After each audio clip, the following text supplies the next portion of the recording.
सप्तऋषि चार का विस्तृत वर्णन कीजिए। सप्तऋषि का अर्थ है 7 ऋषियों का समूह जो आकाश में तारामंडल के रूप में दृष्टिगोचर होता है। सप्तऋषि तारामंडल पृथ्वी के उत्तरी गोलार्ध के आकाश में रात्रि को दिखने वाला तारा समूह है।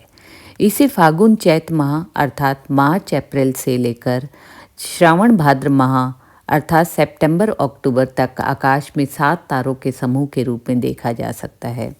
इसमें 4 तारे चौकोर और 3 तिरछी रेखा में होते हैं। इन तारों को एक काल्पनिक रेखा से मिलाया जाए तो प्रश्न चिन्ह का आकार प्रतीत होता है। सप्तऋषि के अन्य नाम हैं Ursa Major, great bear, big dipper और चाइना में इसे पेताऊ कहते हैं। सप्तऋषियों की नामावली वैदिक वांग्य में भिन्न भिन्न प्राप्त होती है।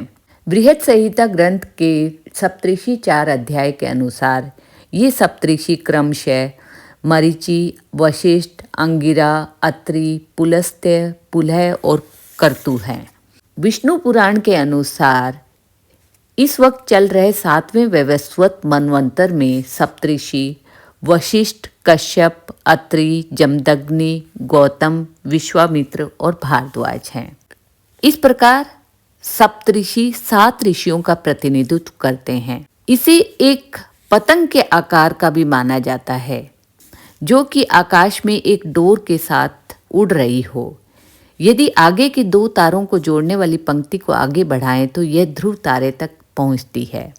दूसरी शताब्दी के खगोलविद टालमी के 48 तारामंडल की सूची में यह तारा समूह भी शामिल था। सप्तऋषियों को वैदिक धर्म का संरक्षक कहा जाता है।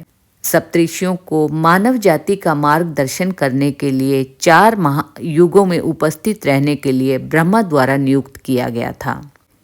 ये 7 ऋषि पृथ्वी पर संतुलन बनाए रखने के लिए भगवान शिव के साथ मिलकर अपनी भूमिका निभाते हैं।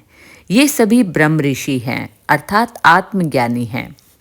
सप्तऋषि मंडल ध्रुव तारे के चारों ओर 24 घंटे में एक चक्कर लगाता है।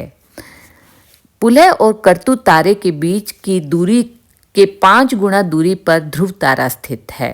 प्राचीन समय में जब दिशा ज्ञान का यंत्र नहीं था तब ध्रुव तारे से ही उत्तर दिशा का ज्ञान किया जाता था। कई भारतीय प्राचीन ग्रंथों में सप्तऋषि के परिभ्रमण का उल्लेख मिलता है। यह माना जाता है कि सप्तऋषि एक नक्षत्र में लगभग 100 वर्षों तक रहते हैं। कलयुग प्रवेश के समय सप्तऋषि सिंह राशि और मघा नक्षत्र में थे। ध्रुव तारा को केंद्र मानते हुए आकाश में 4 ऋतुओं में सप्तऋषियों की 4 स्थितियां निर्मित होती है। यह वसंत ऋतु में पीठ के बल दाहिनी ओर लेटा हुआ प्रश्न चिन्ह की आकृति में उत्तर की ओर दिखाई देता है।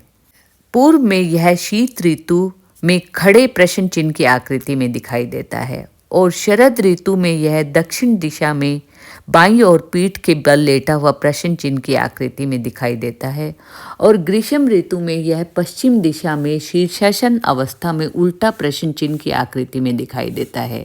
और जब हम चारों ओर प्रश्न चिन्हों को एक साथ देखते हैं तो हमारे सामने एक विशेष आकृति बनती है।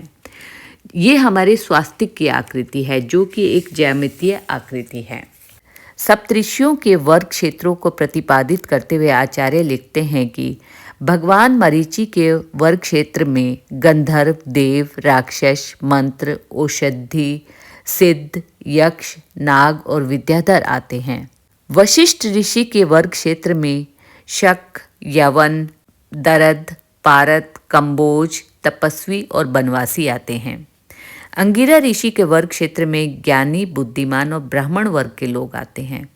अत्रि मुनि के वर्ग क्षेत्र में वन, जल में उत्पन्न होने वाले द्रव्य, समुद्र और नदियां आते हैं।